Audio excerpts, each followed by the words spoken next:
ఒక ఆడబిడ్డను అత్తారింటికి పంపించేటప్పుడు తండ్రి నుదుటి మీద ముద్దు పెట్టుకుంటాడు, తల్లి బొగ్గ మీద ముద్దు పెట్టుకుంటుంది, భర్త ఒక్కడే పెదాల మీద ముద్దాడుతాడు. ఎందుకో తెలుసా? నుదుటి మీద తండ్రి ముద్దు పెట్టుకోవటానికి కారణం ఏంటో తెలుసా? అమ్మా, అత్తారింటికి పంపిస్తున్నా, నేను ఎప్పుడైనా అత్తారింటికి వచ్చినప్పుడు నేను తలెత్తుకునేటట్లుగా నువ్వు బ్రతకాలమ్మా. ఎంత చక్కగా పెంచేవయ్యా కూతుర్ని, ఎంత సంస్కారవంతంగా పెంచేవయ్యా అని అంటే ఆ ఇంట్లో నేను తలెత్తుకోగలుగుతా. అలా కాకుండా ఇది పెంపకం అయ్యా, ఇలాగా కూతుర్ని పెంచేది అని అంటే అమ్మా నేను అక్కడ తలదించుకోవాల్సి వస్తుంది, నేను తలదించుకునేటట్లుగా బ్రతకొద్దమ్మా అని తండ్రి నుదుటి మీద ముద్దు పెట్టుకుంటాడట. తండ్రి నుదుటి మీద ముద్దు పెట్టుకుంటాడట, నేను తలెత్తుకునేటట్లుగా బ్రతుకమ్మా అని. తల్లి బొగ్గ మీద ముద్దు పెట్టుకుంటాదట.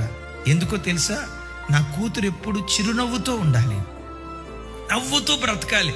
ఎప్పుడైనా అత్తారింటికి వెళ్తే, నా కూతురింటికి వెళ్తే నన్ను చూడటంతో కూతురు సంతోషంగా, మమ్మీ నాన్న దగ్గర నువ్వు ఎంత సంతోషంగా ఉన్నావో నా భర్త దగ్గర కూడా నేను అంత సంతోషంగా ఉన్నా, అత్తారింట్లో అంత సంతోషంగా ఉన్నానని నా కూతురు నవ్వుతో నా దగ్గరికి రావాలి అని కుమార్తె బొగ్గ మీద ముద్దు పెట్టుకుంటుందట. భర్త పెదాల మీద ముద్దాడుతాడు, అది అపవిత్రం కాదు. ఎందుకో తెలుసా? అమ్మా, మన ఇంటి లోపల ఎన్నో లోటుపాట్లు ఉంటాయి, ఈ గడప లోపల ఎన్నో కొరతలు ఉంటాయి. కొన్నిసార్లు మా అమ్మ నిన్ను అర్థం చేసుకోకపోవచ్చు, మా నాన్న నిన్ను అర్థం చేసుకోకపోవచ్చు, నా తోబుట్టులు నిన్ను అర్థం చేసుకోకపోవచ్చు. నీకు కడుపు నిండా భోజనం పెట్టిన రోజు ఉండొచ్చు, కడుపు నిండా పచ్చి మంచినీళ్ళు మిగిల్చిన రోజు ఉండొచ్చు, కడుపు నిండా భోజనం చేసిన రోజు ఉండొచ్చు, ఆకలి దప్పులతో ఇంట్లో పస్తులతో పండుకున్న రోజు ఉండొచ్చు. మన ఇంటి లోపల ఏం జరిగినా మన ఇంటి గుట్టు నీ పెదవుల ద్వారం దాటి, విన్నారా?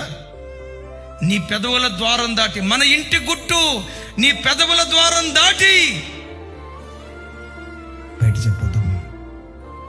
గుట్టుగా బ్రతుకుదాం, గుట్టుగా బ్రతుకుదాం. సంసారాన్ని గుట్టు చాలా అవసరమని భర్త పెదాల మీద ముద్దాడుతాడట. నేనంట ఇలా కుటుంబాలు కట్టబడితే, నేనంట డిసెంబర్ 25వ తారీఖు ఒక్కరోజే కాదు, ప్రతిరోజు నీ ఇంట్లో క్రిస్మస్ పండుగ అనుభవిస్తాం. ప్రతిదినం ఈ భూమి మీదే చిన్నపాటి పరలోకాన్ని అనుభవించగలుగుతాం. యేసయ్యకి మహిమ కలుగును గాక.